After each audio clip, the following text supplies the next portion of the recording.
Aujourd'hui encore, la protection de l'enfance est un enjeu fondamental pour notre société. La crise sanitaire que nous traversons a plongé toutes les familles dans le confinement. Elle a placé à l'isolement l'ensemble des enfants, loin de leurs amis, de l'école et des activités extrascolaires.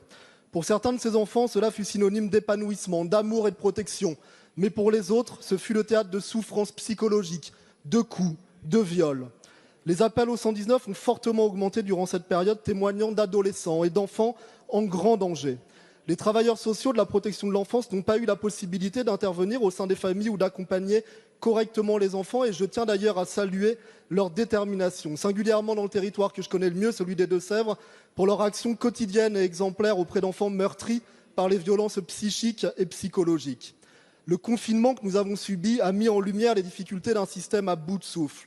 Nous ne pouvons plus accepter, Monsieur le Ministre, que des enfants soient laissés seuls, enfermés dans une chambre d'hôtel ou à la rue, en proie à la drogue, à l'alcool, aux violences ou à la prostitution.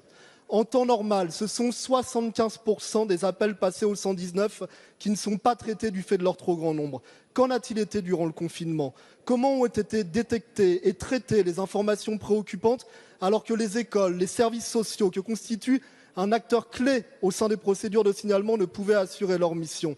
L'invisibilité de la protection de l'enfance doit cesser. Malheureusement, Monsieur le Ministre, la stratégie nationale de prévention et de protection de l'enfance n'a pas permis d'endiguer la détresse. Alors, pouvez-vous prendre l'engagement devant la représentation nationale de nous transmettre des données factuelles, chiffrées, sur la gestion de la protection de l'enfance durant la période de confinement et nous indiquer les moyens mis en place pour répondre à un double objectif, celui de la résorption des détresses accumulées pendant le confinement et celui de la préparation en cas de reconfinement partiel ou total de la population? Je vous remercie.